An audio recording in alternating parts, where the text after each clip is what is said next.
order of the County of Stettler ASB. And the first order of business is the adoption of the agenda. Are there any additions or changes you need to see today on the agenda? If there's none, I will make a motion. We accept them as presented. James moves the agenda. All those in favor? And carried. And Mr. Stevens, Mr. Chairman, said that if there is anything he is in opposition, he will send us a note. Other than that, he is just going to go with consent. It's a typical Zoom procedure that he will only vote if he's opposed. Yeah. Okay, that sounds fair enough. We'll move on to adoption of the minutes of the April 24th meeting as attached. Has everyone had a chance to review the minutes? If not, if there's no errors or omissions, I'll ask for a mover. Larry? I'll move it. All those in favor? And carried. Being we have guests with us today, we'll do a round of introductions. We'll start with Farah, please, and move around. I am Farah Fisher, Assistant Manager of Agricultural Services. Member Legislative Assistant. Ernie Gender. Good morning. Paul McKay. Good morning. Larry Clark, good morning. Dave Grower. Justin Stevens isn't with us today. He's on Zoom, so you may hear him speak today. I'm Les Goldberg. I'm ASB Board Chair. James Nyberg, board member. Nikki Thorstensen, Communications. Quentin Beaumont, Manager of Agricultural Operations. Morning. Andrew Bridchick, Director of Municipal Services. And if you care to introduce yourselves. Yeah, good morning, everyone. I'm Don Croach. I'm the chair of Battle River Research Group in Cleo. Good morning, everyone. My name is Khalil, manager with Battle River Research Group. Yeah. Thank you for having this opportunity to come speak with you. It's something that's very important to reach out to our partners and speak on behalf of Battle River Research Group. A little history of Battle River Research Group. We came in existence after the amalgamation of the Battle River Forage Association and the Battle River Applied Research Association in 1993. We are located in Forestburg, allowing us easily to serve East Central region of Alberta. We are proud to serve the counties of Paintearth, Stettler, Beaver, and Flagstaff. Working on behalf of farmers, BERG's exclusive role is to provide unbiased, timely, and relevant information directly to our farmers. We're not in the business in trying to sell a product. Unlike academic institutions, we're not driven by conducting research for the primary purpose of publishing it. In the full spectrum of agricultural research, we are the only ones that are truly and exclusively work for the farmers' best interests.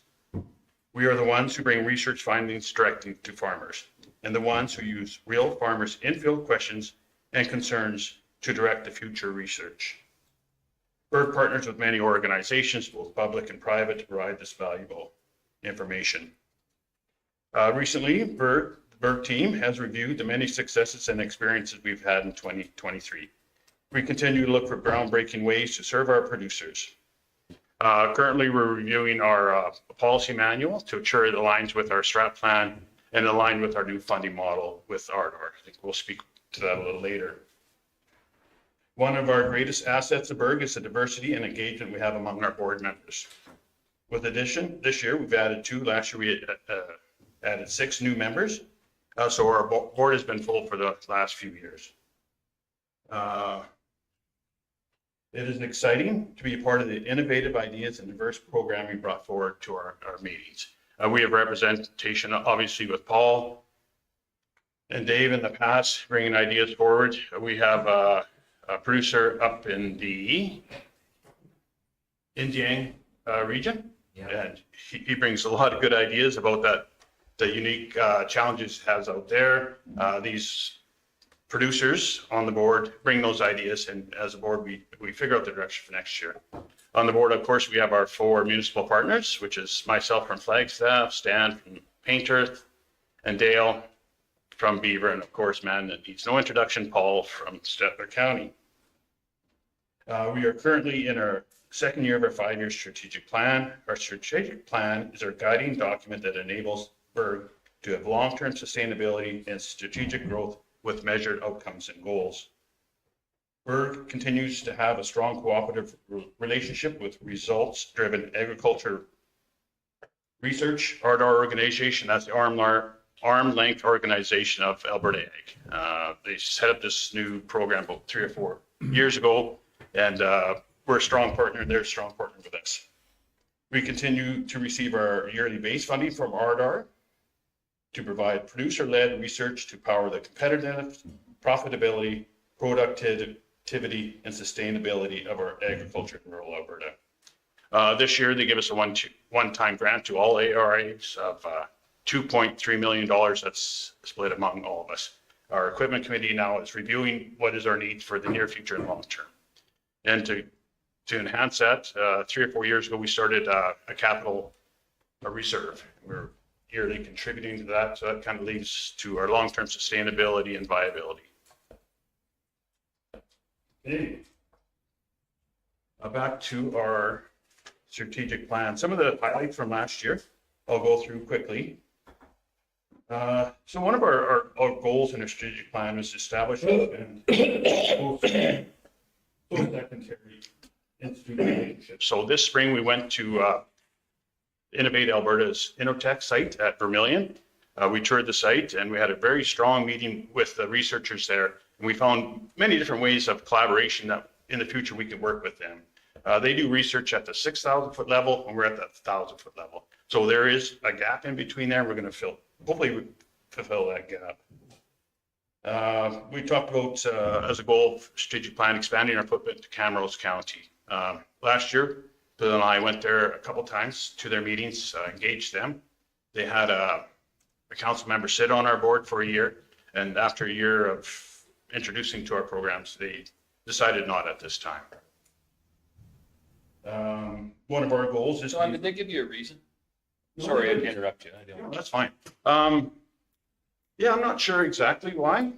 I think we have more work to do in that region, maybe to show the benefits of what Berg does. I don't know if they're all that, this is on YouTube. We need to show what value we add to each municipality. We've got to do a better job doing that, engage them a little bit more, maybe invite them out to more of our research plots, maybe our ag field days, and just keep them aware of a lot of the extension programs that would benefit that region. We thought the growth to Camrose County is strategic because there's a lot of similarities between the farmland. They have closer to Highway 2 for our to be available to a broader base, closer to the schools, closer to old. And they're not in any other program. It's not like, I mean, if you had, say, a circle that went around you that encompassed, there isn't anybody else there with, are they? There's not. No, they're a hole in the map. Yeah. We'll maybe engage in Wainwright and Provost this year. We'll see how that goes because there's a gap over there too. And we know that agriculture does not goes beyond municipal borders. A farmer in Provost and a farmer in Flagstaff the same. We serve the same people. A win for there is a win for us. The growth of agriculture in Alberta is huge, and we want to fill those gaps. And I think we've got to do a better job making them aware of the programs and services we provide. Another one in success measures, we want to be the agriculture research group of choice. We don't want to have research just for the sake of research. We don't want to have 300 research projects going. We want to be renowned for our ability to do accurate research, collect the data, and reliable source. So that's a goal of ours in the future to continue doing that path. We're on that path, and we're going to try to continue on that path. What else is on here? Oh, we wanted to hire a knowledge transfer and outreach coordinator. We did that last year. So it's double duty. He does also work in the field, but his skill set's within the field of internet and all things wonderful. That's fine. Again, sorry to interrupt you. Yeah, that's fine. Are you okay with just asking questions? As you All the way through, yeah. Yeah. Okay. So just a thought in my small mind. Where do you guys buy most of your supplies from? Are you buying from Camrose? Nope, it's all locally. I'll let Khalil talk about that. Okay. That's how we give back to our communities. We do a lot of stuff. Fair enough. I just wanted to make sure that was. Yeah. And while we were driving in here, Khalil pointed out a business that we do all our spraying with. Okay. We did our spraying just out here. I'm not sure which one it is, but we want to do everything locally. they support us, or you guys support us, we want to support you right back. Good, good. No, I was just hoping that was the case instead of putting the money into Camrose, because I know how close Forsberg and Camrose are. Yeah, no, it's exactly, that is a mandate for sure. Okay, Dave has a question as well. We did put plots even in the county of Camrose, just trying to work as good neighbors, get them interested in it. That didn't work either. Like we had put plots in there, and at the end of the day, it goes back to their ag service board, and they voted not to be part of the problem, I guess, whatever. Yeah. And you can't force somebody to be in there, but you know, I thought when you, Cleo's idea, put a small, or a plot in there so that they could see what they do. And, at the end of the day, that didn't interest them either. I don't know what the deal is on their ag service board unless they got not that many farmers on their ag service board. I don't know. I don't know the answer to that, but then they voted it down anyhow. Yeah, and we get a lot of, Sat on the board for a year, and then that didn't work either, so maybe they just don't want in. and we get a lot of inquiries from Camrose County about services we provide to some of the big partners. And we say, well, you're not a partner. If we want services, we're gonna have to charge it for it. And hopefully that trickles back, because we're not in the business of subsidizing. You're not a nonprofit organization. Yeah, absolutely. Any service we provide, except for our members, there's a charge to it if it's outside of our boundaries. So what about the county of Stettler and plots? Do you have plots in the county last year or planned? Last year, silage. And that was the Burke. That'd be a good question for Khalil when he comes up. I'll wait and let Kyle. We got lots of questions for you. Okay, good. Yeah, continue. Let me off easy. Okay.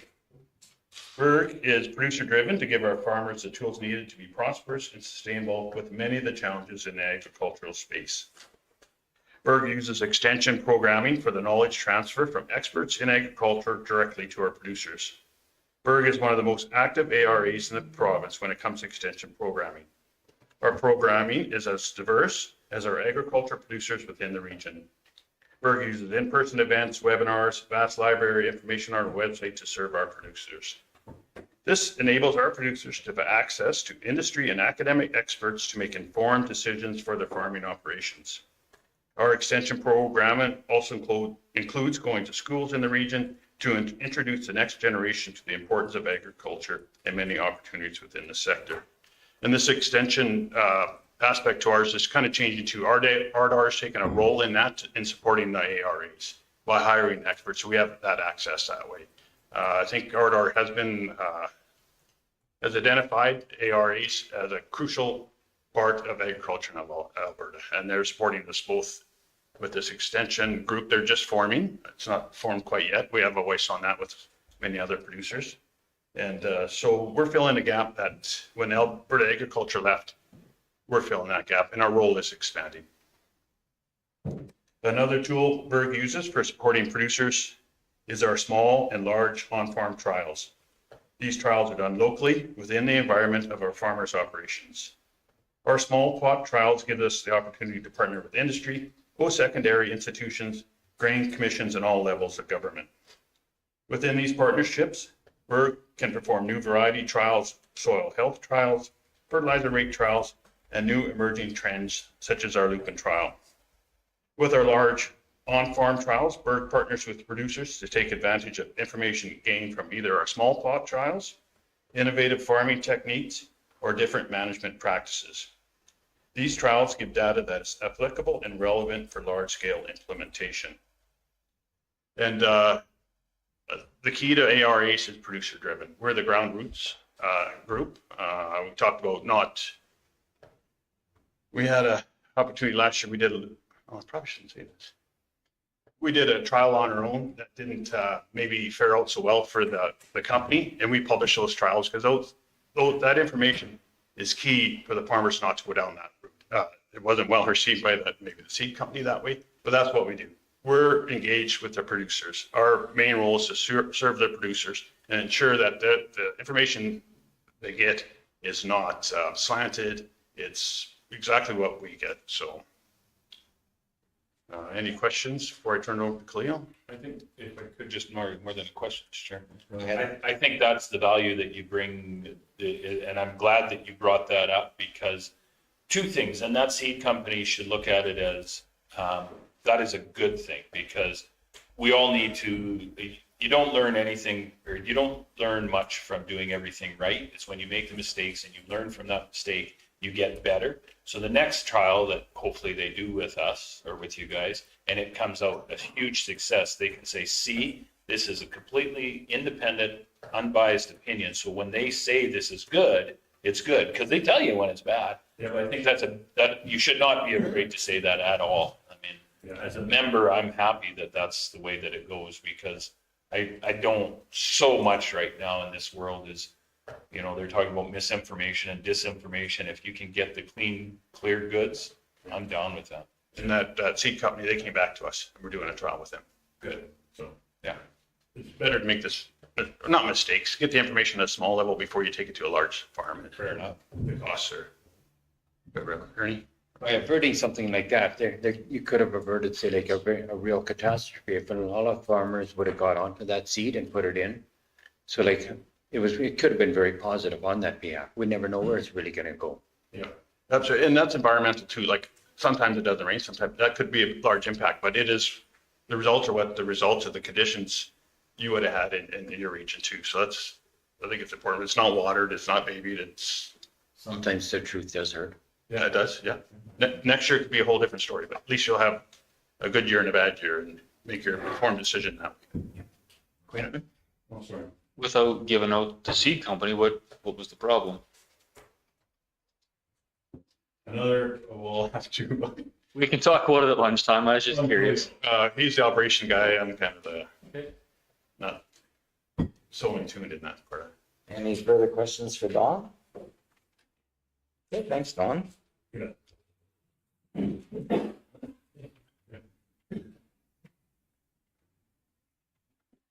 Good morning, everyone. Thanks a lot for giving me this opportunity to give the work updates in front of you. Just one more thing I just wanted to mention. When we did our strategic planning with ARDA, this is the direction we had from the province that you have to increase your footprints in neighboring counties. So tomorrow when they're going to come to us, hey, we told you to increase your footprints. So it's not on us. We tried our best, and it's the board duty. I'm just operational guy. Okay. So getting into operations. The operations guy, yeah. Yep. We know who does all the work.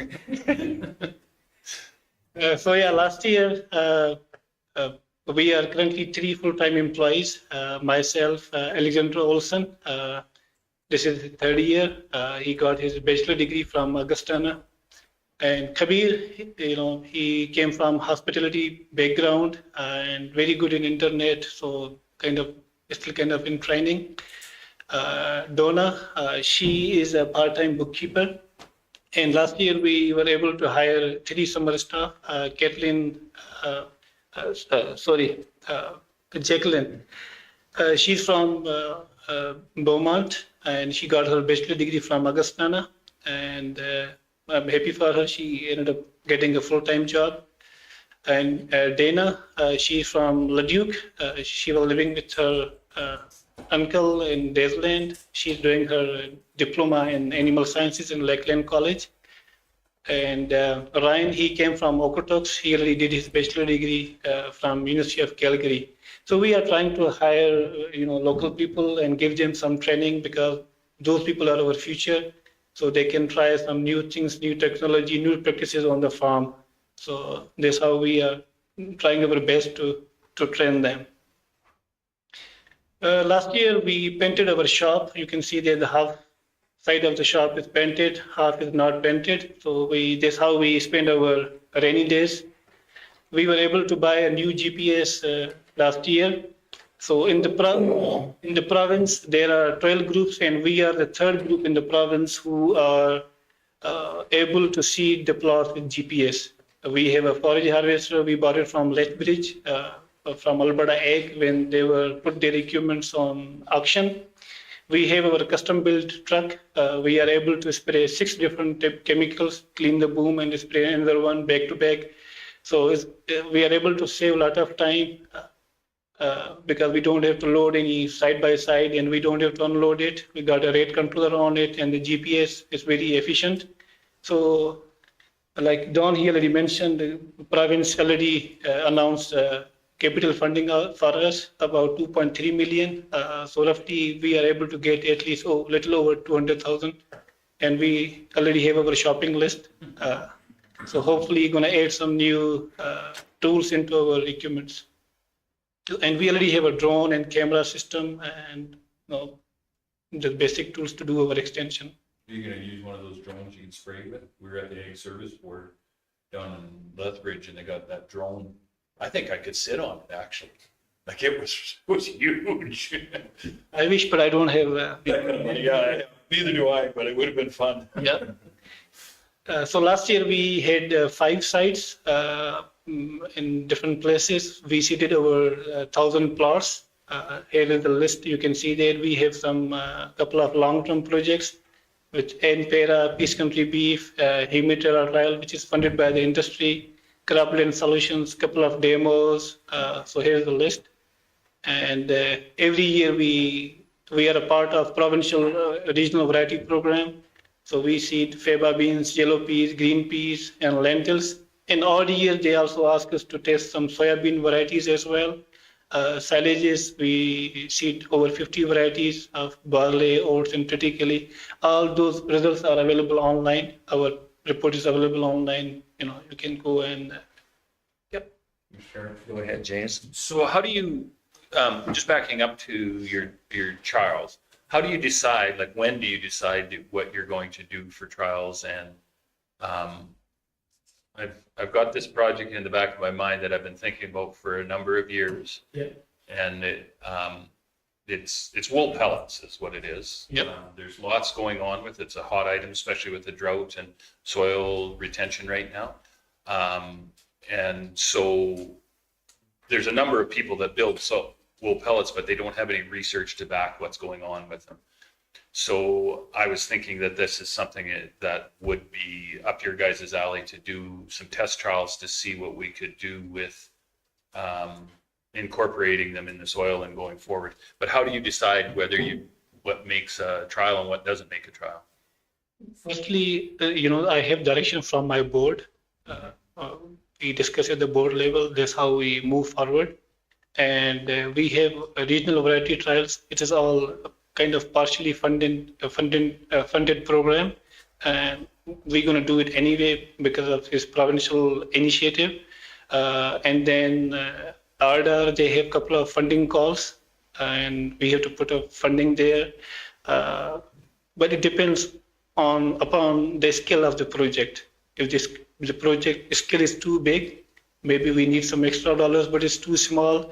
And if I have to do it like in my backyard, it's quite easy for me because not much traveling and manpower is involved, so I can do it. But if I have to go to the farm, and again, so I have to talk to the board, they can approve it. Like I can give you example. So the one producer, he came to me, he wanted to do some trial, but it is not in my jurisdiction. Yeah. And it takes a lot of time, energy. I talked to my board, and board told me that, okay, that's how they guide me. They told me, okay, if they're going to cover your time, you can go, but we still have a lot to do in our area to serve our, the municipalities, just keep it in our area. So we drafted a proposal. We submitted to our ARDA.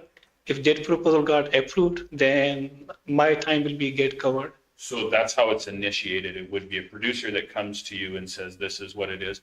I may or may not have another larger entity that might, I'm hoping, I've been working a lot of angles thinking that we could maybe get some money, or even if they made a grant application on their own to make these trials happen, that would be good. But so producer comes to you, Yep. just phone you up kind of thing and says, hey, I'm looking at doing this trial. Here's what I want to do. Yep. You have that conversation. Okay.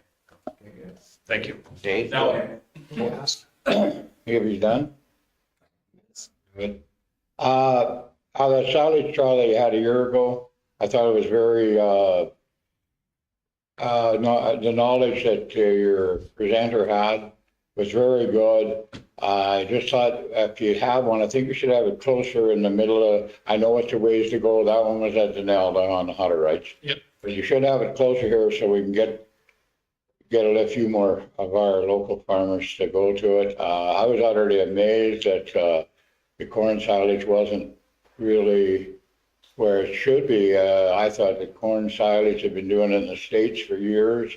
It don't have the value that the other ones have. And people should know that before they go, before you go, because corn has a bigger or more costly to put in. It has way more cost to put in than like a barley or oats or whatever to put into green feed or the triticale in there is a good one. A few of our neighbors already use it. And what it does, it makes the other stuff stand up pretty good. And it actually has some value to it, where the corn silage really, and the one feedlot down here, you have to subsidize it a lot with grain and stuff like that.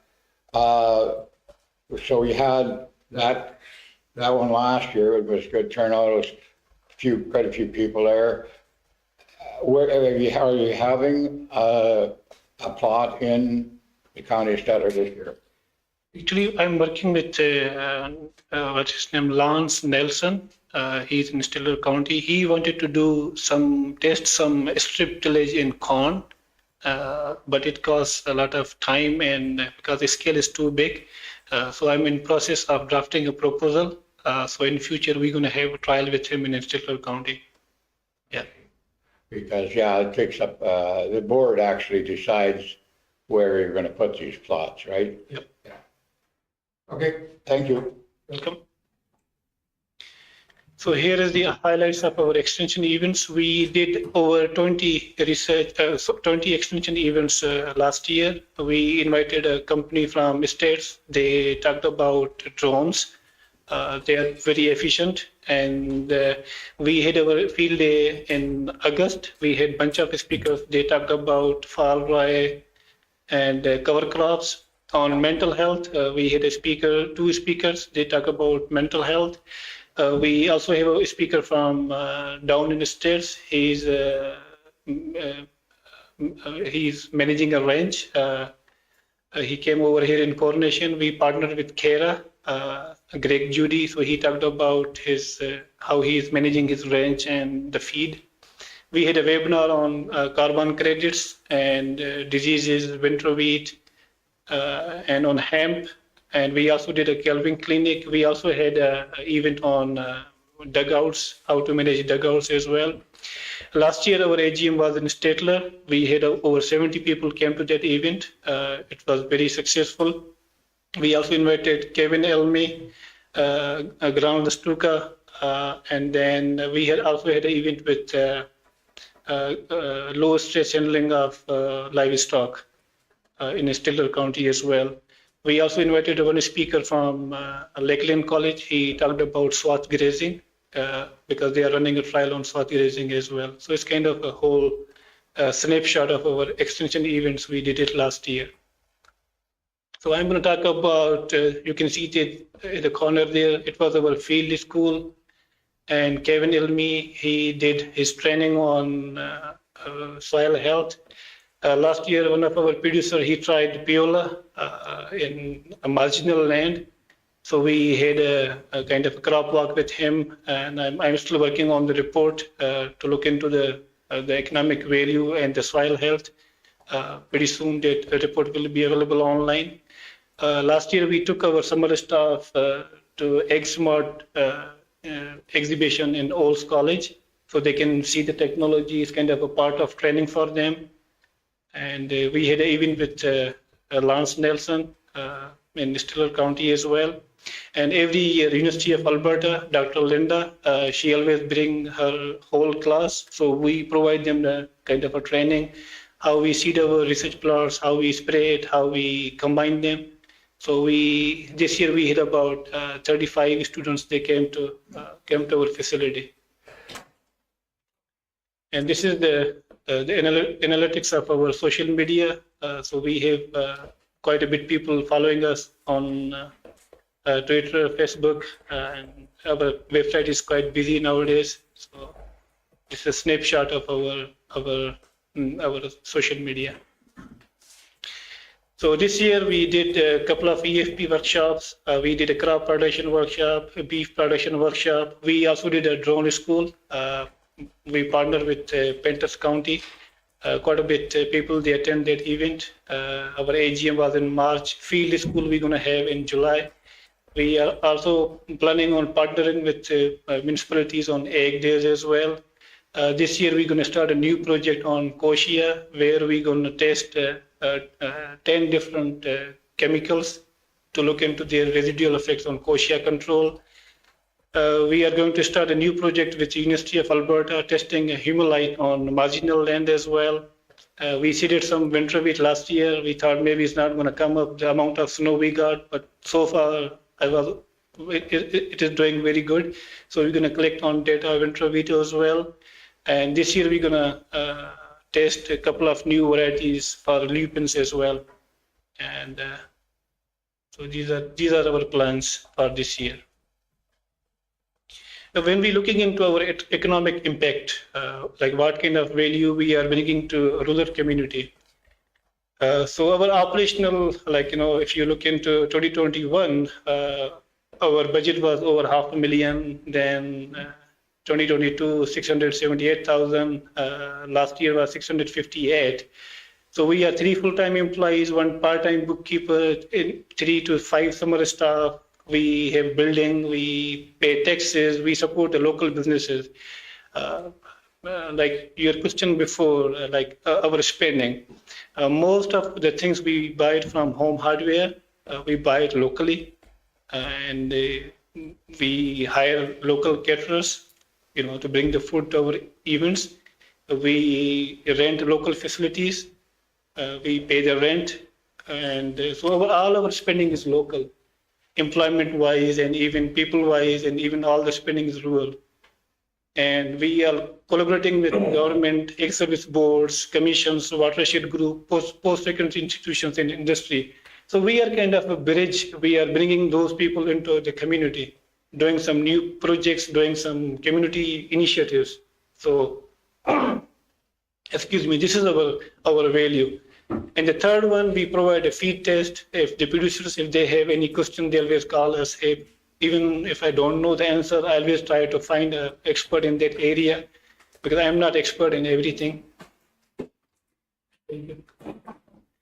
So these type of services we provide. And the fourth one, we also do applied research and extension and demonstration for producers. So I found one report published by Institute of Agriculture in Canada. They said the return on investment is 139% in applied agriculture research, and extension is about 72%. It is published in 2018. When Ardor was created, they hired a Serocon company, and they did a lot of interviews. They collected the data, and they come up with the conclusion. They said that when you're going to apply, when you're going to spend $1 in this applied research, you're going to get out $31 back. And extension, when you're going to apply $1, the value you're going to get out $34. So our value is right there. If you look into economic impact, we are very valuable to the rural community. That's the opposite of farming, because you spend $31 and you get $1 back. You do a very well, a good job of running that. That's good. Further questions for Cleo? Yep. Just on the humulite, are you using it on more alkaline soils, or are you trying it on? No, kind of a marginal land, but not alkaline. That was one of their claims to fame, and I'm curious, a lot of us that have land along highways seem to be getting more and more alkaline along. And just wondering if that helped at all. It's a good idea. Thank you for giving me this idea. I'm going to try now. Okay, thank you. Thank you. Vera?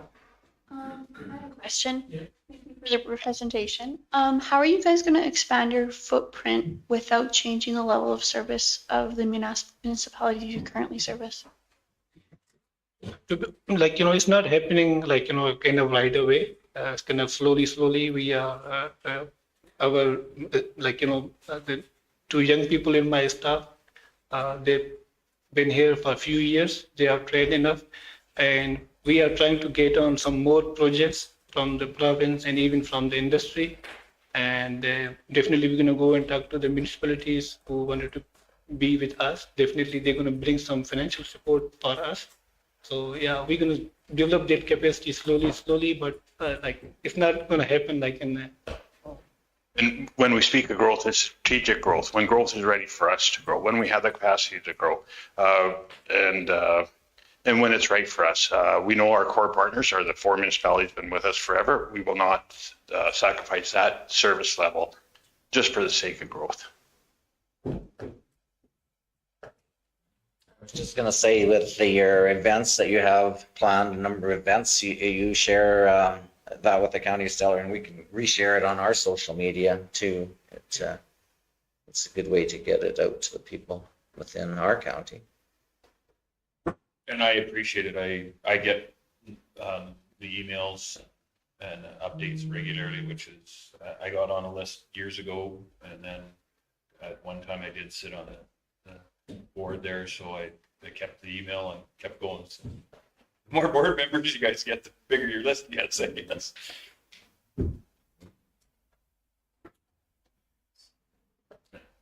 Okay.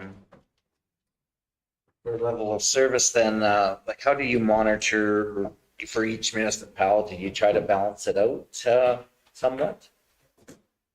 This is how we rotate our silage plots every year. Because our funding cycle, they had a Canadian Agricultural Partnership Program. That funding was like we had some long-term projects. They were kind of, very closer to our office, but those projects kind of ended last year. Now we are getting into new cycle. The board, they directed me to find a balance, having small plot research, but at the same time get into on-farm research. So definitely in future, we're going to have more on-farm projects with producers in different counties. That's we are looking into right now. Of course, if you ever need an area to try drought-resistant varieties, my end of the county would be perfect. You can ask Kirk about that one. One of our goals is to have a 50-50 split of small plot trials and on-farm trials. We're not there yet because it takes time to grow that program, but that's the goal. And that could be spread out throughout the entire region because it's diverse. Like you say, dry land farming, maybe down in that area, it's maybe some better land up in the Daysland area or whatever it is, and the cattle guys and all that stuff. So that's one of the strategies to be more involved within the entire region. Right. That's a good idea because not every farmer has got the same deck of cards to play with, It really does vary even within counties. Any further questions? Okay, well, thank you very much for your presentation. I'm so glad you could join us today. In person is much better than Zoom, in my opinion. So I'm glad you're able to be with us in person. Is that a shot at Justin? Well, he's not presenting, so that's fine. But anyways, yeah, it's good to have this information shared for sure. And we got a fairly large agenda here, but if you're welcome to stay for lunch, if you want to endure our agenda, but if not, thank you very much for coming. Okay, we're back to our agenda. We'll go to 5.1, the Ag Service Board Administration Report. It's in page 10 of our package. Just a few things. We did send out a note touching on Clearwater Public School Division as well as East Central Catholic regarding the CAP program and what we've done in 2024. So hopefully we can have a few more classes in 25. Ongoing training. So Farah's got her ICS 200 now. Our herbicides are all in the chemical room, ready to go. Our hydro seeder went through a major renovation over the winter. So Brian Arntz and Botha stormwater drainage ditch was seeded 2 weeks ago, 2 weeks ago. That was good timing. Very, very good timing, actually. So just a picture there of the hydro seeder as it sits now. It's now loaded on a trailer and unloaded but not in use, but everything's working as it should. Shelter belt orders came in and distributed. A total of 460 trees were brought in this year, so down from normal, but that's an expected number with the dry seasons we've had over the last few years. We're continuing to work with our other departments here with a county drought plan.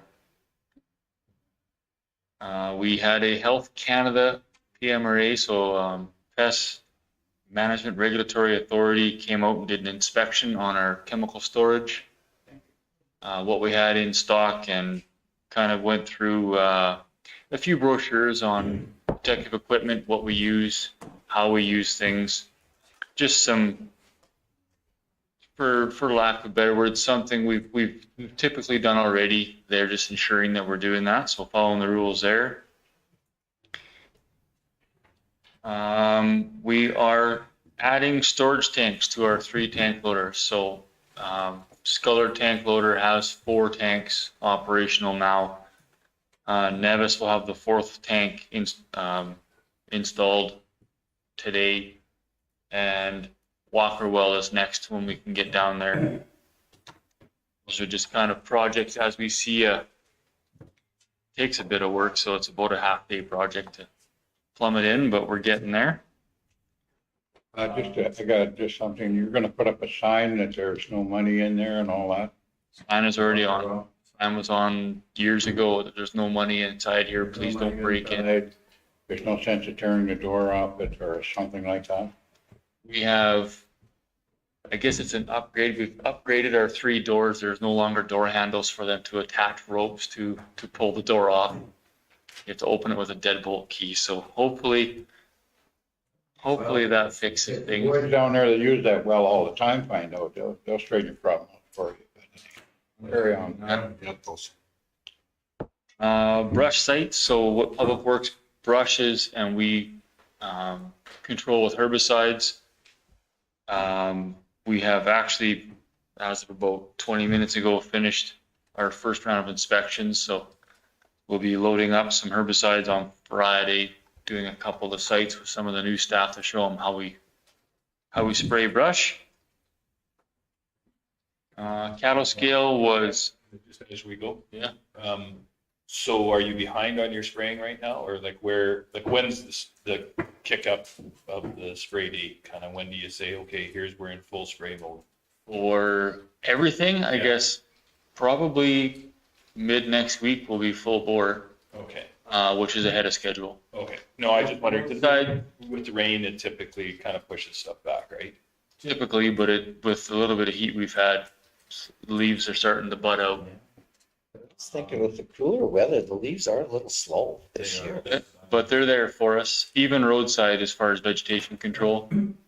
See something, so we typically don't start roadside spraying until June 10, June 15. But I see us getting out and starting with the staff here in the next week to 10 days. That's my concern, because when it does come, it's gonna come. Yeah. Yeah, we get a little bit of heat and everything is just gonna. Definitely ahead of schedule. Dave? I think that's left to the Ag Service Board to decide when they're gonna spray, because they know when the trees are most likely to take. Yeah, my question was asking for information. Cattle scale was recalibrated May 14, which was about 4 days before the 4-H group in town here used it, so that was pretty timely. That there is a sexy picture of your next roadside spray truck. As it, the cab would be, of course, that's Steel Nichols, the most excited egg service staff I have. He's been chomping on the bit to get in that truck. So it's here. Mechanics are currently measuring up the deck, and they've got metal here. They're planning out the deck. We've got the tank here. You'll see at the next council meeting a request for decision for the spray system purchase to get it here. And we'll start building. This is here ahead of schedule, so it won't get used for roadside spray, but there's a chance we'll get it out with water and test the system in the growing season of this year, depending on how Public Works is gentle or not gentle on their graders. If the shop is free, this gets to get built in the summer, otherwise it's a winter project. So we're kind of excited for that. That's good. Just a couple of pictures just showing how Western scale actually calibrates our scale. It's put into weigh mode. Quentin, when I was going through the data, we don't charge 4H for the use of the scale. No, we never have. I thought I read in there that we possibly did when I was going through the package really quickly this morning, and I thought, I hope not. We've never charged 4H, even when we sent someone to run the scale. No, it wasn't 4H, it was the bull sale. Sorry? I saw there was a charge for the Bagging Society for the bull sale. For our community bull sale, it showed. No, they got charged for damage deposit stuff. Okay, but no charge for the actual. No.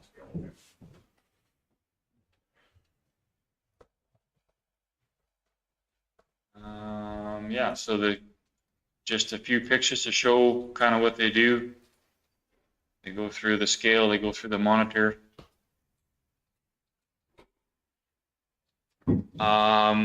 There's been quite a few requests for environmental farm plan workshops.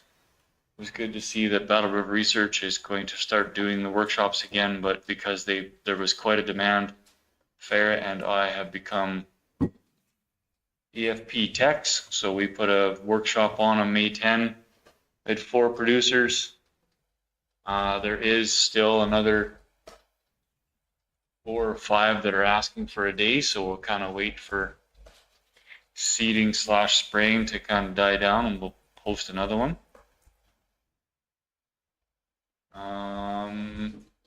Yeah, then we've got some training. We've done some authorized assistance in Condor, which was regional training. Our region puts on a day we all send our staff to. We did some UTV training, which we hosted for the region. We did 2 days of that. Tomorrow we're off to Lacombe. Is that a contracted situation, like you have a contractor come out and teach that? Correct. Someone who's certified with Where are you from? Canada Safety Council. The trainer's actually from Red Deer. Oh, okay. Yeah. It's Northwood Training, who does a lot of our chainsaw training. They're certified in first aid. They do UTV training, wilderness survival. He's actually the same guy that trains the Alberta wildland firefighters for chainsaw use. Okay. Yeah, so tomorrow is product stewardship training. Basically, the chemical companies come out. The herbicides that we purchase, they explain to our staff how they can be used, why they can be used, mixing and loading. And then next Thursday is our weed school, so we'll kind of be off and running after that. And that's on top of what we do for training. Thinking maybe that's the same weed training they do at the retail stores? No. Oh, a different weed. Different weed. Different weed. Come on.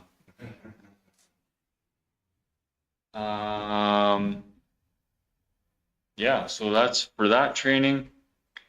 Got a couple of commitments coming up. ASB chairman Fieldman meeting on May 31st in Lacombe. Actually, the agenda was just sent out yesterday. Did you get that email? Okay, I will forward it to you. And then June 20 is our ADM ASB Spring Town Hall Online Teams meeting. That is pretty well the administration reports. That's kind of where we're at. Busy. Any questions for Quentin? Not. Need a mover to accept? James? James moves to accept the report. All those in favor? And carried. Moving on to 5.2 in the agenda, weed control regulation review report on page 21 of the package. I don't know if you want me to read this word for word. Have you guys kind of reviewed this a bit? This is the memo you requested that That was, he be turned into a letter. it was well put together. There was a lot of information, good information in there. It was well thought out, I thought. The board have questions on this, for the staff?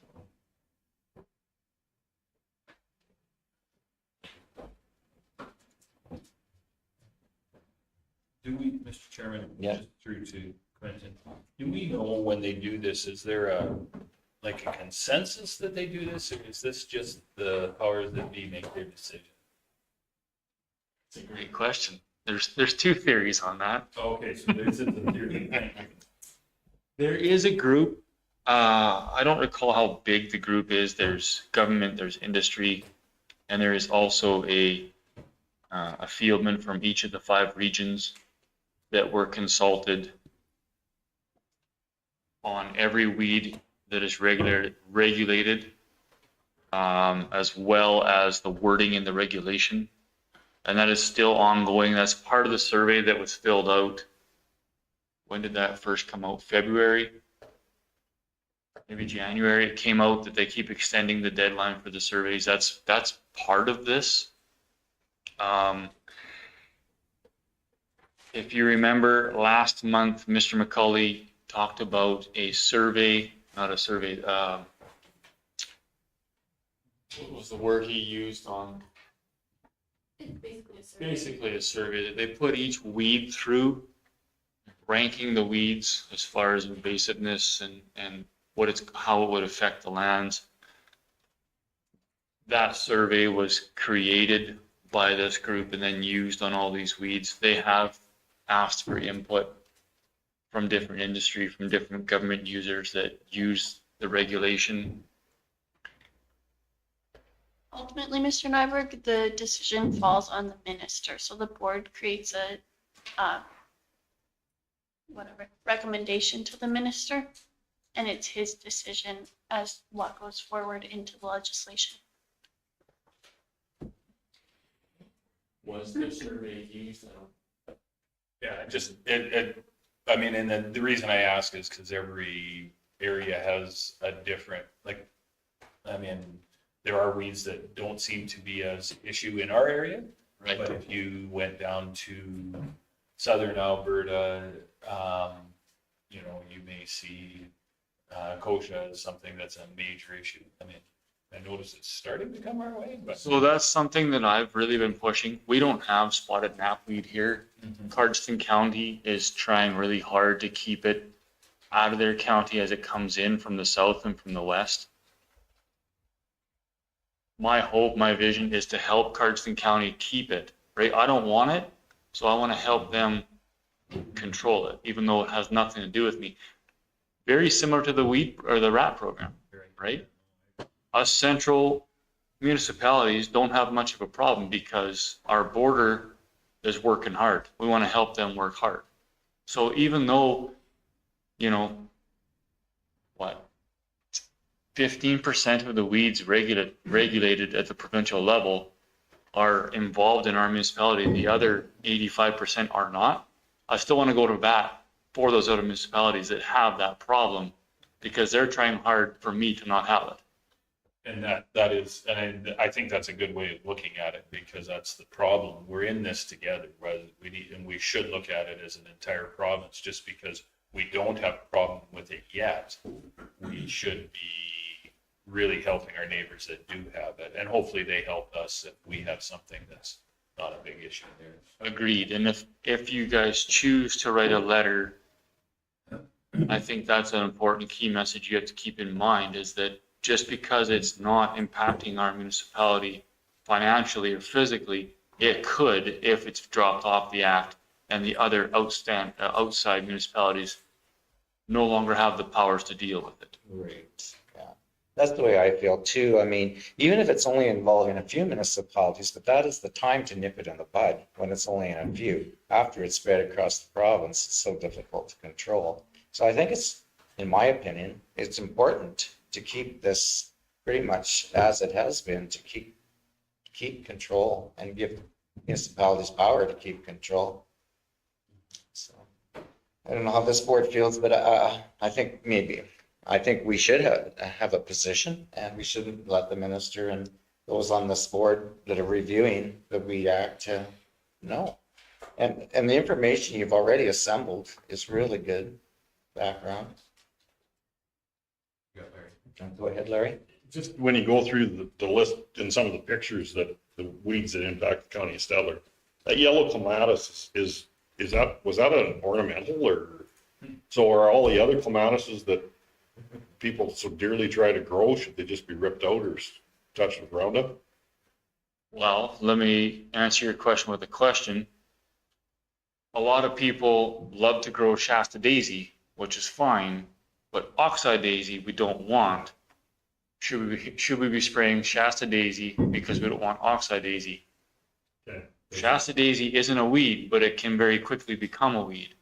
So When you see as long as you're controlling the other clematises that aren't actually an invasive species on the act, we're okay. It's when they're let go that if they turn, we have a problem. So there's some that are babied very dearly in certain yards. right, and actually yellow clematis along with Himalayan balsam are bigger problems in our hamlets where they are in yards. And there's no nice way to say this, but when I go see, it's typically elderly lady that have been keeping their gardens and they can no longer get outside as much, and it's getting carried away because yellow clematis is through 20 spruce tree that are 80 feet tall and it's right to the top. How do I ask her to control that? She can't. But that's where the problems are, and we're trying to work with them. But it's also a fight to tell someone that you've been gardening this for 40 years and now it's not allowed. That's a pretty hard blow to someone who's, and that's our job, but it's tough. Got to kill our streets. And then it becomes a real problem. So is this something that maybe what we as the county, we were just talking about helping our neighbors, is this something that we put some workshops out or information sessions about weed control in your flower garden and in your urban setting, as it were, because that is maybe that's what we should be doing is, I mean, most farmers, I'm going to say most farmers are going to be able to identify the majority of the weeds that are driving us nuts. But if you go into that urban setting, they're going to go, what does it matter to me? I don't care. So is it an education program that we start teaching this a little bit more to our urban neighbors? Maybe it's something that we set up a workshop and invite, somebody from the Beauty Marts, the Canadian Tire, the Home Hardware, and say, listen, we would really like you to recognize this, right? Just because you grew up on the farm doesn't mean you know all the weeds either, right? So, I don't know. Just a thought. So it's something we could adapt. We are putting on a day or maybe 2 days. We're doing a collaborated fire smart / invasive species block walk, I guess you call it. We could add it to that as a start for sure. That'll be a kind of a July type walkabout. It's a collaboration between the regional county fire chief and Ag Services, so we're kind of hitting it on 3 sides on the same day. We could start with that and then do more outside our weed inspection window in the fall for next year. Mr. Chairman, I think getting back to where we were at, I do think we should write a letter to the minister and to the on a review board, just stating our opinion and making sure that we, our feelings are conveyed properly to this. If they don't know, they don't know, right? So I think it's important that they understand that we are concerned about what's going on, and not necessarily for our own reasons in our community, but future reasons in our community. For the province, yeah. Yeah.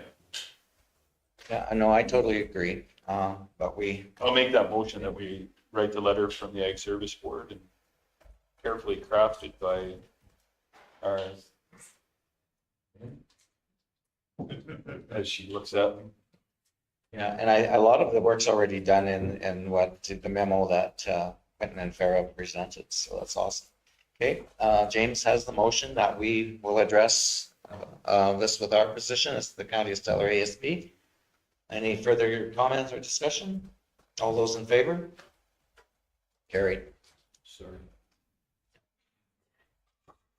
Moving on, 6.1, provincial water reservoir level update on page 31 of the package.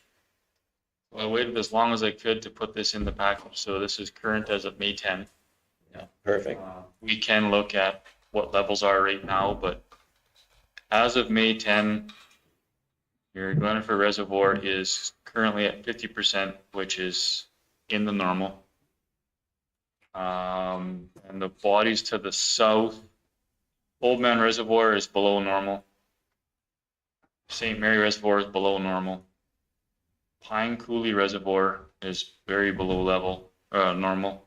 And Waterton Reservoir is below level, below normal. This is information that I had asked for because we'd heard through the winter and last fall and winter how dire the southern Alberta reservoirs were.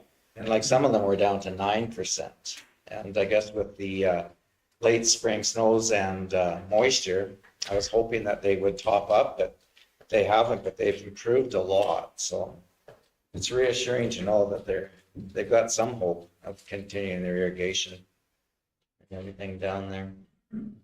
Mr. Chairman, I brought up on the screen the Dixon Dam, of course, that's the one I worry myself with, given though it's what feeds our potable water. And that's the graph showing its levels all year. That gray chunk with an orange line on the top and the bottom represents the normal, the top one being the upper quartile or the best years, the most full by 75%, and the bottom being the 25% lows.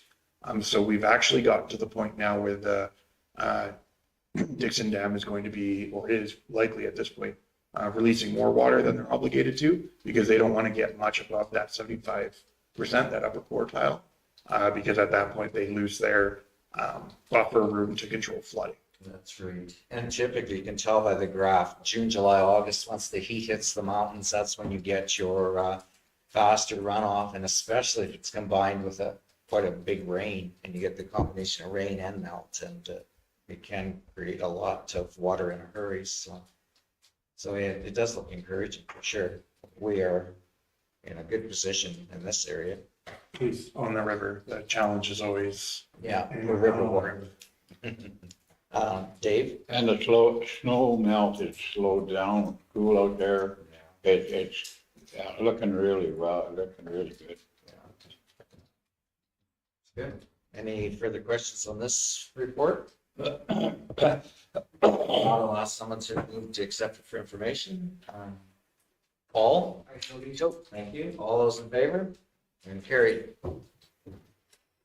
The business arising from Municipality Pond, is that something Joe is going to speak on, or have someone else got that I'm one? not sure when Mr. McCulloch is coming. I have the report. We can skip it for now and come back to it in case. See if Joe arrives. Okay, yeah, we'll come back to that one. Go moving on to 8.1, request for decision cancellation of the June meeting on page 33. So to be technically correct, I'm just canceling the meeting. I want to keep the meeting time. We have booked a tour of the crop management network business from 10 to 11:30. So we'll just cancel the meeting portion. We'll still meet and go over. We'll still be here. We'll still be going over to the crop management. Yes. Okay, no, that's something that has been in our wheelhouse to do. I'll is to make a visit motion there. that we replace our meeting with the tour on the next June ASB. Okay, perfect. All those in favor? That one is carried as well. Now we're into the policies. So there must be only 12 policies in ASB and we're doing them all. 13, all of them. All, or 13, all, okay. So the first one is policy 3.01 lease lands on page 34.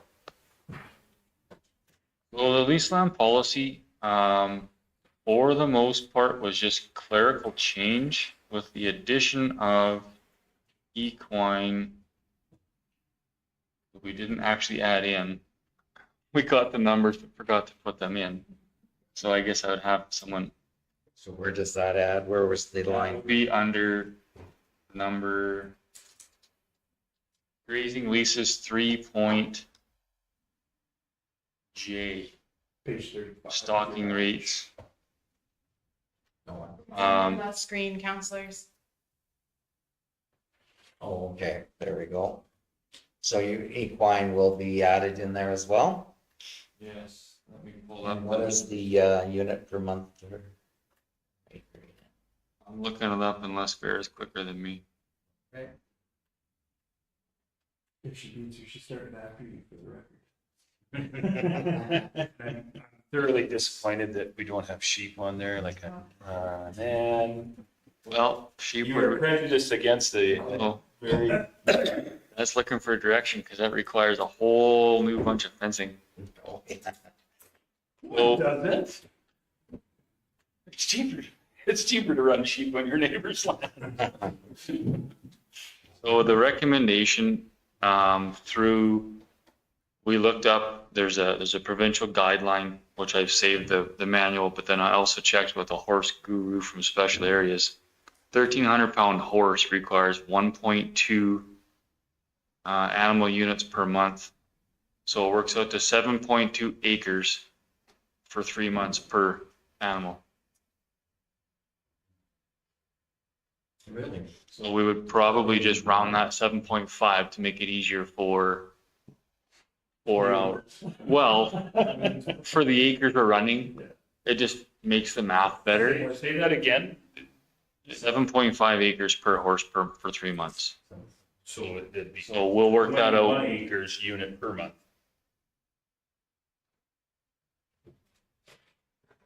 No. You need to go the other way. It'd be 21 acres for the 3 months. So for the 1 month, it'd be 1.2 He's saying it's 7. for 3 months. So you're looking at one, Doesn't make any sense to me. A horse eats way more than a cow. Way more than a cow. Depends if the horse is this big. Yeah. But he's saying a 1,300 pound horse. I mean, stocking rates for a horse to a cow are, I agree with what you're saying. That's where my head goes to. And that's why I double checked the numbers with a what pretty do you good. think, Larry? What do you person? I mean, anytime I've had a cow or a horse, A cow calf pair versus a horse, I think your cow's gonna eat a lot more feed. you think so? Yeah, and calves are eating, like even this time of year, calves are eating grass too. So if it was yearlings versus a horse, I'd say the horse would be more, but I'm looking at 1.2 animal units per month on a horse on horse. and a cow is 1 per. Nice. 10 on a cow calf pair, which doesn't make sense. That doesn't make sense. But that's what what was that book called we looked in, and then I checked with special areas, and like I would have went more acres for a horse. I would have went like 15 acres for a horse per month. Yeah. I'd be tempted to at least go with 9 or 10 like we've got for the other bovines. I wouldn't go less than a bovine myself. Well, you guys tell me one for a number, and that's what we'll put in. Anytime I've had horses, they seem to be Harder on the land. ravaged consumers of, So is that the animal units or the acres per? they're just, I have 1.2. they eat because they're bored half the time. Yeah. I also have 7.2 acres for 3 months for one head. So I think No, I got you. I'll tell you what, if you put as many horses as you put cows out on there, I Cow. think we would destroy our land pretty quick. So based on the pasture management horse stocking rates from the Alberta government, based on good pasture and 10 to 14 inches of rain per month, It's 14. sorry, 10 to 14 inches of rain for the year, we're looking at 2.5 horses per acre per month. 2.5 That's horses. what the province says. I want to know how you cut the horse. And what does the province say? One horse is 2.5 acres per month. This is a horse manual, so it doesn't have the Around the cities. where- big eat one. I'm thinking of cattle, it's quite conservative. I think that This is based on 1,100 pound horse. depends on the quarters. A little common sense in this your leasing probably. We don't lease to a lot of horses anyways. Pounds. Anyways. 1,100 pound horse based on 1 month for annual precipitation of 10 to 14 inches, based on good pasture, because I got excellent, good, and poor pasture. They're saying 2.5 acres per horse per month, which doesn't compute in my head, but that's what the province is telling me. That's why I checked with my horse person from special areas, and she pretty well agreed with that. She said, unless you get special areas rain, then you gotta multiply that by a different factor. Acres per horse, not 2.5 horses per acre. 2.5 acres per horse per month. 2.5 acres per horse, probably fairly close. Can I talk about that? Yeah, go ahead, Sean. That's good. 2.5 acres on a half mile, the whole way along the corridor, 16.5 feet is an acre. So that's 32 and then 16 feet wide. That's how wide it is on a whole half a mile. That's quite a bit of grass. If you look at it like that. 16.5 feet on a half a mile is acre. But then a yearling heifer needs 9 acres? Well, they said We're you, trying not to burn this down. That's the whole. if you said 2.5, Mr. Genders. Yeah, go ahead, Ernie. So like they're stating so much rainfall, how would we compare to in that rainfall? 10 to 14 would be, minus the last 4 years of not normal, 10 to 14 inches would be our normal. James? So in your experience, what, we've had this plot out at Erskine and a plot down by more. How many acres and how many horses on this? The one at Erskine has, 5 horses on. yeah, but there's a couple of ponies and a couple of horses in there, and it's like a golf course. Yeah. It's like a golf course. It is There's not like the golf. putting green. The one at Endiang, I don't remember how many head were put on there. And I don't remember what the condition was when they came off. I honestly can't remember that one.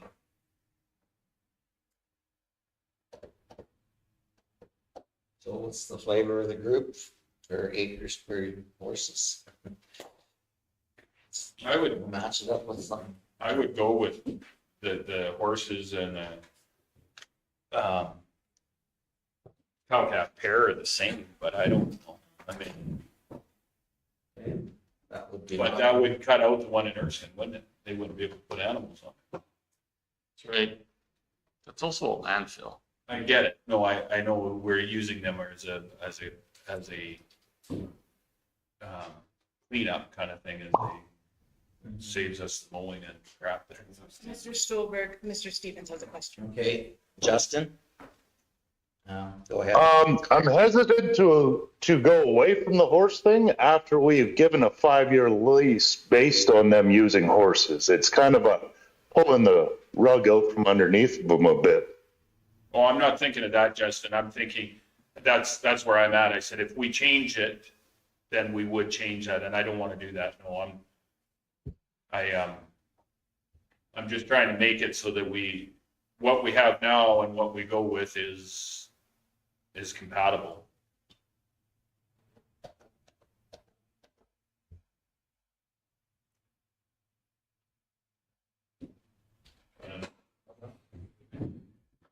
if you make it too stringent, then it's not enough. If you don't make it stringent enough, then you cut any utilization of keeping that certain projects that we have are actually, they're working well for us. I think that one in Erskine works well for us, works well for the producer. So, I mean, at the end of the day, it's kind of a win-win situation. Rather than have our Mowing crew. mowing crew go out and mow Yeah. the grass, if somebody wants to pasture, like that's sort of a no-brainer, like even a 6-year-old kid could get down. My fear with that one in particular, though, is that there's continuous chunks of metal coming up, right? And I know it's at their risk for grazing, that they could have a laceration on the lower part of a leg or a hoof or something. That's up to them, but it's a pretty dicey 2.88 acres of land that we're grazing. I would almost ignore that one and really speaking on our other, for lack of remembering, 15 or 16 parcels that we have grazing on a larger base. Yeah, I think the categories are so different, like when you get under 5 acres like that. I try to manage the other ones more the same versus that one in particular, Erskine, just because it is so different. Okay. Well, are we comfortable moving on with this, or do we need to spend more time on this one? Keep in mind, that is the one at Erskine, the 2.8 acres is the only one with horse on it at this time. So until October of 26, October of 26, nothing else has equine on it. They all have bovine. Right. So not that I'm trying to push this policy off, you could accept as is, and we can better math out what an equine rate would be, or pull the trigger on equine rate now. Okay. So what happens in 25? If we change this, they're not going to be able to lease that, or is there some way that they could lease it with permission? So let's say that I'm just going to say they got 5 horses out there, a couple of ponies and a couple of big ones and a mid-sized pony. I don't know, whatever. They got 5 animals out there. And we say there's 2.8 acres out there, and we change this to cow-calf pairs. They can't lease it. They can't put their horses out there anymore. Now, That's what policy says. exactly. I can't break policy. And yeah, But we you shouldn't can. break policy, so we should make policy or just, I don't know. But even the numbers that Quentin gave us on a full quarter, that would be roughly 21 horses on that quarter for 3 months. Which is, like, if you had 14, that rainfall is not that far from enough. Yeah, That's pretty close to us, right? That's a lot of horses, because, I mean, these are heavy horses in my area, but they No, run like, they said a 13-pound horse. yeah, Yeah, that's not big. That's your average quarter horse. they're 6 per quarter. Yeah, but you don't get any rain. Yeah. We're doing okay. So right now on a full quarter, we have 16 cow-calf pairs for cattle, right? And granted, at the first part of October, when those cows come off, there is grass left for a reason. So if we don't put it in policy, when we lease to equines, it's a decision that's made by our Ag Service Board at that time? Right now, you would need to add that into the policy. Right now, it would be a decision of council. It's a decision of council.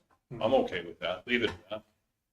Because we don't get a lot of questions. You're not getting a lot. This isn't a policy that we necessarily need. Just bring it up, say, yeah, this guy wants to rent or lease this for X amount of thing. Yeah, Bob Drunk. Okay, So just to, confuse us more, just brought to my attention, Barrier MCO in Western Producer has an article that says a horse eats 1.5 as much as a cow from 2012. That's what I would say. But that might be on, Where my original thought was with the grazing rate until I looked into this. that might be when you're hand feeding it flake by flake. Yeah, it depends who's feeding it too. Right. Yeah. My wife feeds a lot harder than I do on the horse, I guarantee you. Oh, no, he can clean that up. Absolutely. Oh, no, he needs to have more. Can't put the saddle on him, but We could put a piece in there, equine will be considered at the direct, discretion of council. Yeah, I think that's where we go. And then that'll make the small, really small packages work. The only issue, and not that I'm trying to prolong this, the only issue with that then is come time November of 2026, I put an ad out to retender all of the land, and Mr. Bishop puts in $5,200 on this quarter because he's running cows on it. And I have to try and bid something because I got horse. I need to know ahead of time how many horse I'm putting on there.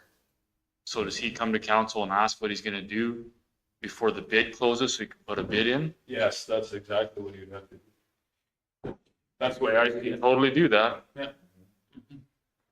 There is no provision for horses, he would have to find out. Or you just have it, but there is no provision for horses other than the smaller acreage pieces. So no equine allowed except for parcels under 5 acres or something. Under 10.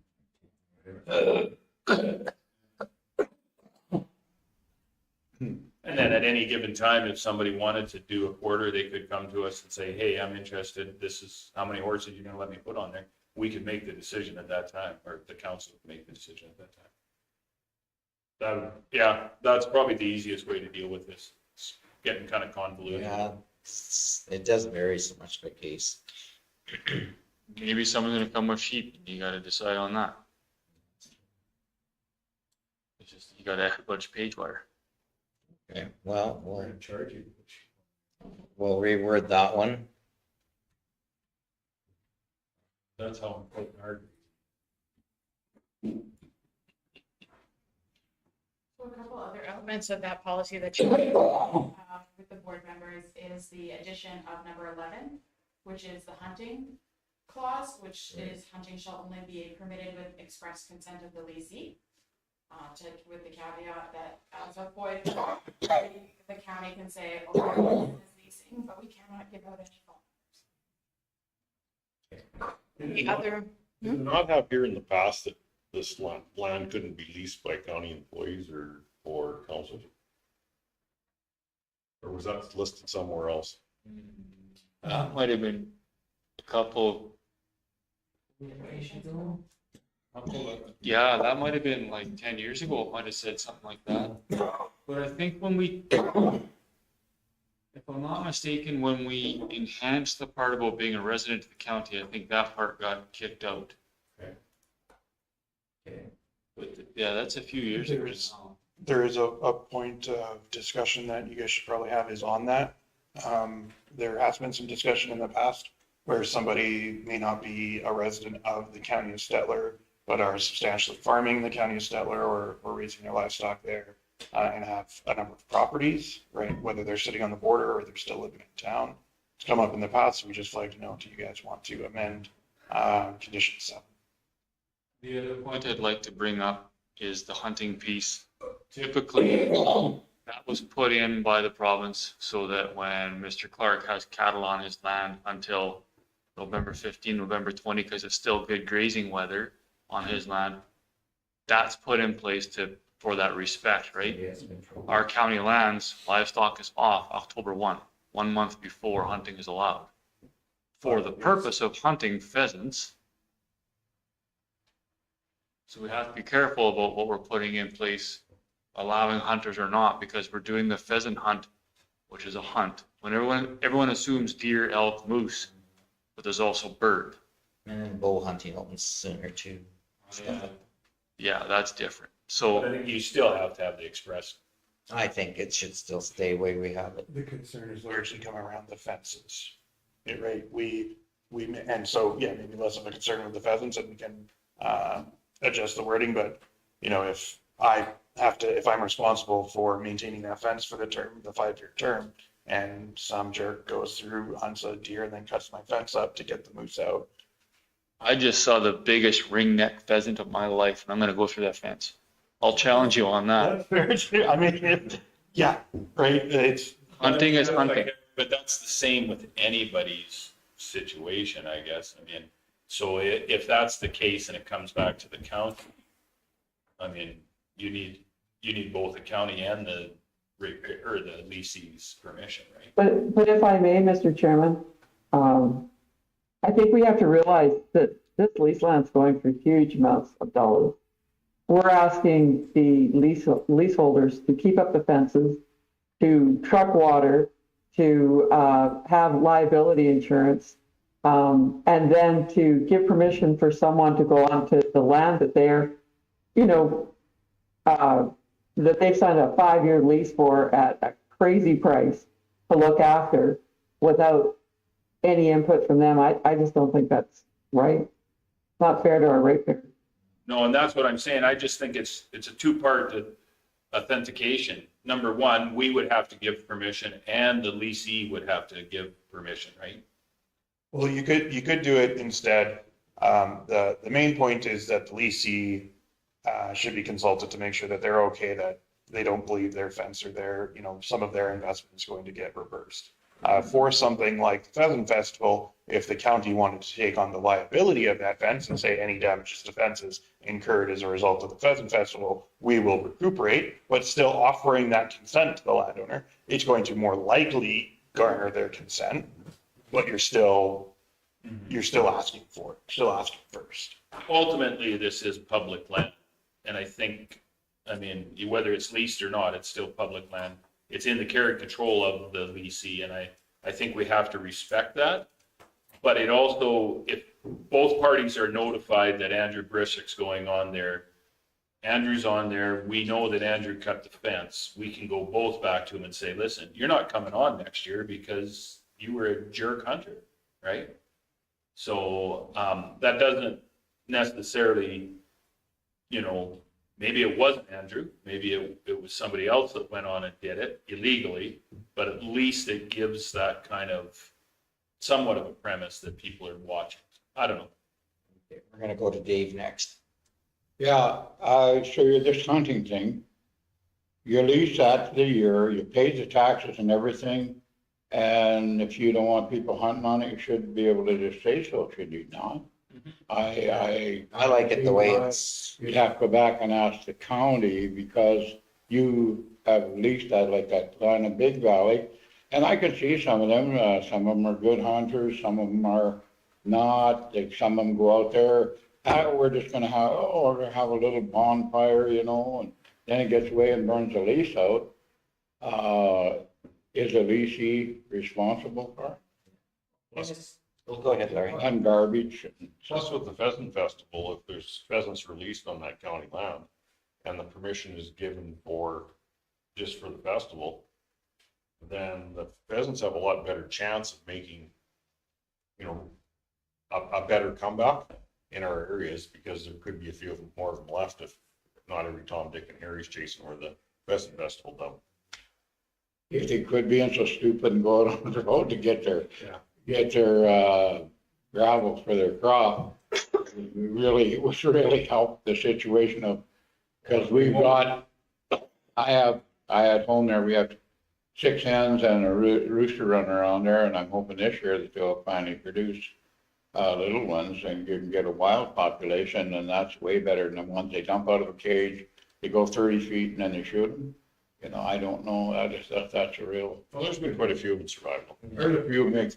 Okay, back to the makes winter. policy though. I think it's more than just, the hunting party, it's the driving on the land. There is, driving on the grass damages it and there's a chance for fire and the whole bit. So I like the addition way it is, that hunting is the express consent of the leasee. So I have no problem with that. But can we, as the county, still, do we have any say in the hunting then? Is that? We shouldn't. It should be totally up to the leasing. And that way it takes the responsibility off of our shoulders. This request comes in, the majority of it is county employees that want to hunt on county land. And we've been saying, no, you have to go through the leasing, yes, because he's the one paying all the expenses on that court. I guess I'm a little bit on the outside on that one because there may be certain individuals that we would not allow on county property. And I think that may be something that should be considered, but You could make a list of their, and make it go with the guy that signs it. Oh, I think that'd be a I danger. think you're getting way deep into it. Andrew? If you need a motion to move this ahead, I'll make it. Well, we got a little bit more discussion, but I'm ready, I'll be soon ready. Andrew? I was just gonna say, if there's some sort of prohibition against a person being on land in accordance with their policies, which we do, from time to time have to do, that would be established separately from this policy anyways. And yes, we would then have to catch them rather than being able to tell the leasing, no, don't let them on the land. But then that would be criminal trespassing at that point if we've, blackballed them from our properties due to inappropriate behavior in the past. Okay, and then Justin, go ahead. I'm not sure if we need to be a gatekeeper. If we're passing off all responsibility, I'm more concerned about whoever's leasing it giving permission. I don't know that we necessarily need to get involved in that when we've already passed on all responsibility financially and maintenance-wise. Okay, I think we've discussed that one to death, and I think the consensus, where I'm reading it, is the way it's written, so time is of the essence, so we've got a lot of policies here. So another point for discussion is properties can be only leased to persons over age of 18 and as a resident of the county of Stettler. Personally, I like that because to me, absentee landowners in my area, there's a lot of them, and I think it gives the local people and the people that are actually living here an opportunity to rent county lease land, which I think is a preference in my opinion. But I'll open that up for discussion as well. I'm down with that one too. I know where Andrew's coming from, that we. It's been a discussion. Yeah, no, I know where Andrew's coming with that, whatever, Mr. Nyberg may not actually live in the county of Stettler, but he leases, 5,000 or 6,000 acres of land, and he wants to lease the quarter right next to it. Whether he owns it or leases the other 5,000 or 6,000, it could be part of his farm operation, I get it, but also at the same time, maybe it's a leg up to, unless we get no other bids. That's the other thing. What if Mr. Nyberg wants it, he's got 4,000 or 5,000, but there are no other bids, so maybe preference should be given to these guys first, and then, I don't know. There he's got. Yeah, well, there's gotta be common sense there too, because that absentee landlord could be on a county line and right across the road in own land in both municipalities. So just because he's on the south side of a north-south boundary, I wouldn't call him an absentee. No, I don't call that, because he's under direct control. The ones I call that. And I know where you're coming from on that, but There's a couple hours. there's cases where those individuals are right there too, so that would be and if you had more land in the county that you didn't live in, it would be very frustrating not, to have somebody else come in there too, because they consider that maybe as an absentee landowner too, if he's a half hour away. Just not to clear it up, but I know, well, we've had some discussion, but what's the consensus then on the, Justin had texted in that he is in favor of land residents only. I'm good with it. I don't have a problem. I was just making that. I will vote that way, but that's just my thoughts. I try to think, boy, you can make the motion, and it's getting pretty convoluted for me. No, the motion, Well, we- you stated then, Dave.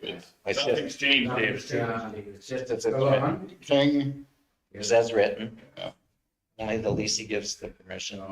And it doesn't change, so far, we haven't changed the, who can lease it, but you have to be 18 and a resident of the county. should put the pheasant hunt in there as exempt in or from the field, or No, I think the farmer that's leasing. put that in there, I don't want to make a motion. Quentin? Just because you guys haven't discussed it enough, one of the ideas that was brought up a while back too was to encourage younger farmers to rent our land, right? To not to say age restriction, but put a restriction from a 18-year-old to a 35-year-old to get those younger farmers equity in the land to get them to build their farms. But I know it's I don't think human rights will let you. Yeah, I would be worried about a charter violation with that. you could be worried about a lot of things. Based on age. Coming from somebody who represents seniors, that's ageism, just like you're saying. Les, Yes. just one more question. If Starland owned land, like say where they buy gravel of the one pit, if they owned that land, then they could have it that just the only people they would lease that land to is Starland people? I guess that would Well, be we the have same. that situation in Camrose County, right? With the one that we had, the one gravel pit that we have. And we lease it to Stettler residents. Yeah, I can't remember who that is right now. Yeah, and it was, because we took some flack over that from the people, next to that property who had leased it before and wanted to lease it again. And we said, no, it was only open to, residents of the county, so. Well, so far, we haven't altered anything that's not presented. So I think Mr. Clark is making the motion. I'll make the motion. Regarding the motion, so the only change you want to have is the additional clause stating that permission for grazing equine must be received from council prior to bidding. That's the only change. That's the only addition. Suggest that that be permission for breeding or for carrying other livestock rather than equine. Yeah. That way, if the sheep argument comes up, it's at least covered and council can make the decision. The goats and Thanks for alpacas. thinking. You betcha. Okay, just with that one addition, then Larry's made the motion to approve the review of this policy. All those in favor? And carried. We have Joe with us now, so we're gonna, we have Bilky's Pond on the agenda. Joe, did you have an update or a report on that for us? Thank you, through the chair. I did actually supply it back into Nikki in a vet yesterday. I don't know if they forwarded it on to Andrew. Don't have it, but we'll bring up my email. There is a microphone. Thanks, guys. Yeah, no, it's working. I'm just talking quietly, probably. So there's a couple of points to this. First thing was the Reeve did receive a letter back through from the minister, which pointed us in the direction of a gentleman by the name of, just get the name. He's Mr. Mike Ayton, who works as the Regional Assurance Manager for Red Deer District. And he was going to be our point of contact to basically deal with everything Bilky's Pond and coordinate it. He retires today. Working with him, and believe it or not, and I'm not even going to be comical when I say this, I actually phoned the office yesterday and the lady that answered said, we're having a retirement party, it might be for some. So I then found Mike's counterpart, a gentleman by the name of Owen Cook, who works in Edmonton, and his workload has not yet been passed over to Mr. Owen Cook. Anyway, long way around the table on this one. There's 4 different departments who we need to deal with, as discussed at the ministerial meeting that we had with the MLAs and the minister. The Red Deer East Land Use Officer, the Red Deer Rec Lease Officer, Alberta Conservation Association, and the Executive Directors, Mr. Owen Cook, who replaces Mike. Those are the 4 people that we need to deal with. I have a step-by-step account of how we would progress, what we would be doing with Bilky's Pond if we head in that direction. And I have all of their phone numbers and contact details, and I have reached out to the 4 members that we need to discuss this with as well. So there's a separate document to this report. This report just gives us a summary of where we are, what we're dealing with, and what we would be moving forward with. And we do need to make some kind of brief decisions on what we need to do. I also discussed this very, very briefly this morning with Yvette, that after my departure, if council and Yvette so wishes me to continue on with this, I'm quite happy to do it. If that's something that Yvette's happy with me working on, then Yvette and I are going to kind of hash out the details and working behind the scenes with it. Bilky's Pond is not just a simple pond fish restocking. It's a larger kind of project, and even just getting your head around it has taken me the best part of a year to really understand the details of it and some of the some of the complexities behind it. So it's small things like, are we going to go for a rec lease, or are we going to go for the full absorption and just basically take over the land? So those two kind of departments, or those two decisions need to be brought back to council. If we are going to go for a rec lease, is it going to be a municipal park? Are we going to put playgrounds on it and campgrounds on it? How do we manage the campgrounds? What do we do with the campgrounds? Are we going to restock the fishing pond? If we are going to restock the fishing pond, we'll need aeration in it, which means we need a little bit of engineering. What do we do with the berm? How do we get it approved? How do we deal with the landowner? All of those kind of things are part and parcel of it. They're not huge parts to it, but they are still parts to it. And obviously we need to consider those things if that's the direction the council choose to head down into with it. So a kind of step by step, and it's not attached to this, but I will add it for an attachment for council's consideration. Scheduling and conducting the discussion with all the stakeholders, so the 4 people that I've discussed. Develop a location plan. So what we need to do is actually look at the physical location plan and create a detailed location, looking at the berms and the department standards and what they're looking at. Address the water controls and the hydrology, because this area does drain and have quite a lot of hydrological kind of components to it as well. We need to look at including the map and the diagram and clearly define the boundaries of what we're looking at, and then start on our proposal. We need to draft a comprehensive proposal outlining the planning, our plans, including any public access, our maintenance schedule, our safety plans, a schedule for restocking, what type of fish we want to put on it, what controls we put in place. Do we need to give out permits for that? Do we not give out permits for that? Are we allowing people to camp? Are we not? And then also look at any approvals that we need from AEP. And then obviously we just do follow-ups from that point onwards. So the report that I've given is a brief overview of our steps and stages. I do have all the contact names and numbers with it. It is in the works and we are working towards it. The council do need to kind of make a decision on what we need to do, and that would be formulated from the first discussion with the 4 parties that we discussed. So are we going to do a lease, or are we like to look at a full rec lease or a full disposition of land through the provincial government? Those are the first kind of decisions.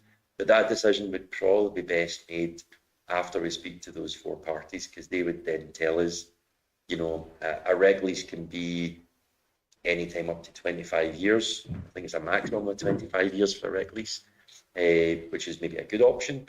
Disposition of land obviously is at $100 an acre or $100 per 10 acres. So there's advantages and disadvantages to both of them.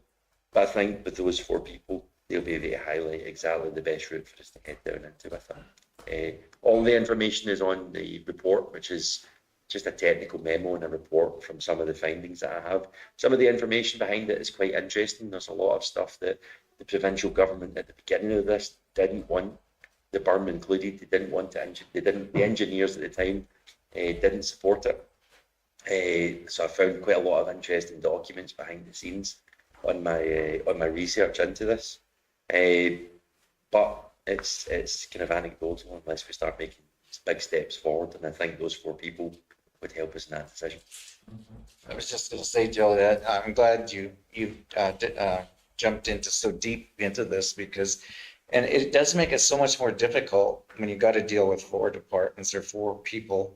And but I still think this recreation area is really important and be an asset to our county, and because there's such a lack of recreation facilities of this type in East Central Alberta. So it's definitely lacking, and I think it's important. But there's a lot of pieces to this puzzle, and I know we can't decide on this board, but I really appreciate the information you've already dug up on it, and you're heading in the right direction with research, I think. Mr. Chairman, I was thinking maybe this should go to council, but maybe it should go to a committee of the whole to flesh it out a little bit more. So I'll make the motion that we send this report and the information to, if not the next committee of the whole, which I think is tomorrow, the following one in June. And then we can have a full out discussion about this. And I too agree. And the only one stakeholder that I think we may be missing is the landowner in that conversation. That we actually have them at the table and have a conversation with them when those meetings are happening. But other than that, that's where my motion would be, that we move this to the June committee of the whole. Yeah, no, that does make sense. Council has the power to decide these things, so perfect. Okay, James has that motion. All those in favor? And that is carried. And I guess we got time for, I guess our delegation is here, so we'll move to that.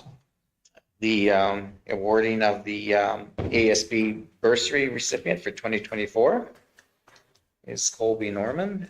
We have guests here, so we will go through introductions one more time for our guests. We'll start with Farah. Hi, I'm Farah Fisher, Assistant Manager of Agricultural Services. Michelle Hoover, Legislative Assistant. Ernie Gender, board member, good morning. Larry Clark, board member. Good morning. Dave Grover. Justin Stevens has joined us online. He's on Zoom, that he normally sits here. I'm Les Dulberg. I'm chair of the County of Stettler ASB board. James Nyberg, board member and beer drinker. Whitten Beaumont, manager of agricultural operations. Director of Municipal Services. Director of Operations. And we'll let you introduce yourselves as well. I am Colby Norman. I'm Allison Norman, Colby's mom. Welcome. And we'll let staff introduce this award winning in the process, or what you have there, Quentin. Sounds good. So we had a few applications for the Agricultural Service Board bursary, and Farah and myself, along with Mr. McKay, went through the applications, and you are the recipient, the winner for this year. So we have a little presentation for you. Congratulations. Congratulations. I think Colby should do a speech. We'll get Colby after to tell us a little bit about what's. Yes, of course, I gotta get. Were you going to do the picture over here?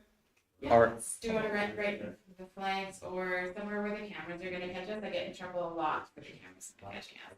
Like, are you on? the flags? Yeah, that's easy. All right.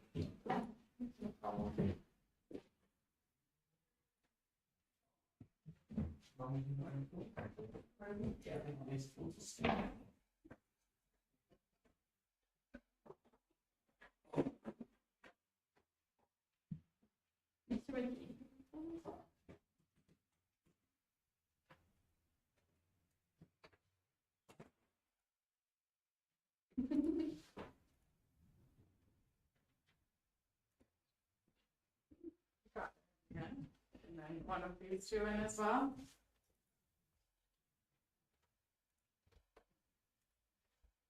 There you go. Can we have a picture with the mother in there? Who's actually getting the check? Sure. Al, you better get in there. Get in there and get a picture taken. What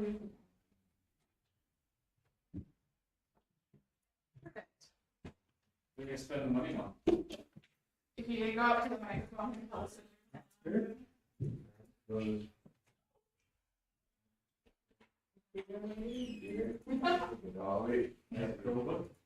Colby, jump up to the mic and tell us a little bit about what you're gonna do. Yeah.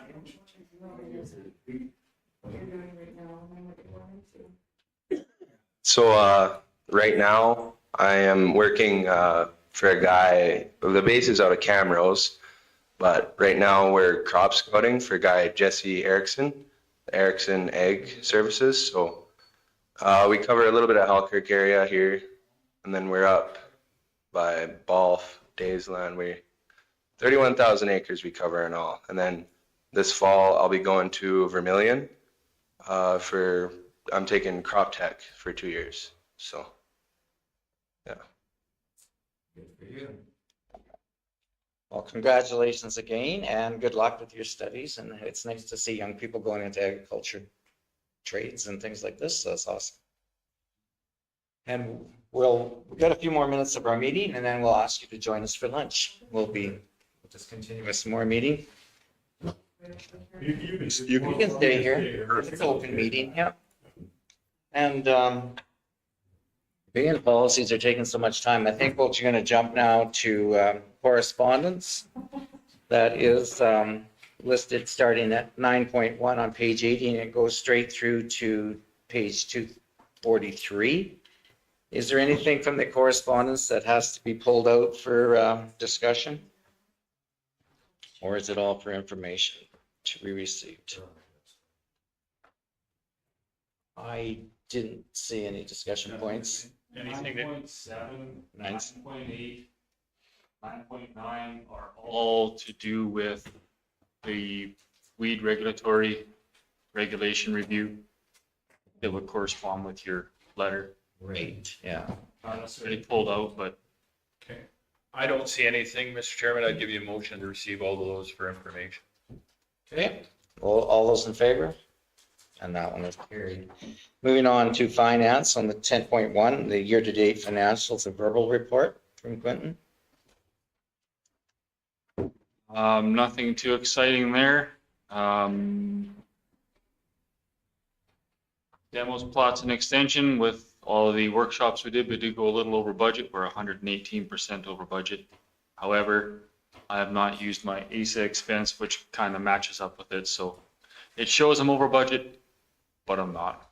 There's room to balance it other ways, okay? Anything else you'd like to highlight from your finance? Nope, that's kind of the only exciting thing. So we'll need someone to accept the verbal. Larry? Larry moves to accept the verbal financial report. All those in favor? And that one is carried. There's nothing under committee meeting or conference reports, nothing under seminars, workshops, conferences, or invitations. We have no in-camera session today. We do have an acknowledgement though. Our Director of Operations, Joe McCullough, will soon be leaving us. This will be our last ASB meeting with Joe. We certainly appreciate your contribution to our county and our ASB board and overseeing ASB under your portfolio as Director of Operations. You've been a tremendous strength for our county. You're definitely going to be missed. But in the small time you were here, the short time you were here, you did leave a very big and positive impression. I think you're leaving big shoes to fill for the next director. But we sincerely want to thank you very much for all you've done for us. And we have to say goodbye. It's always hard to say goodbye, but maybe it's going to be so long. Hopefully we can see you again. And the door is always open. If you're in the area, be sure to stop by.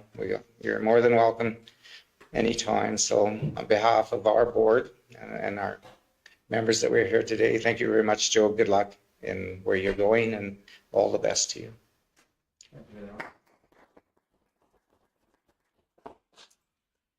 The next meeting is scheduled for June 27th, and we know already we're replacing that meeting with a tour of the Crop Management Network. So your next meeting will be July 24th. And then, so then we can replace that. The actual meeting will be July 24th. Okay. So, Mr. Chairman, do we need a motion to move those other ones on to the next July, the other policy? Yes, we need a motion to table 8.3 through 8. I'll give you that motion that. September in the growing season. Okay, yeah. I'll, Yeah. Basically table them. Table. I'll just make a motion to table them. When they come up, they come up. Okay, James has moved the motion to table the review of policies. All those in favor? Carried. Now we need one more motion. Oh, Larry? Chairman? Yeah, Larry moves to adjourn the meeting. All those in favor? Carried.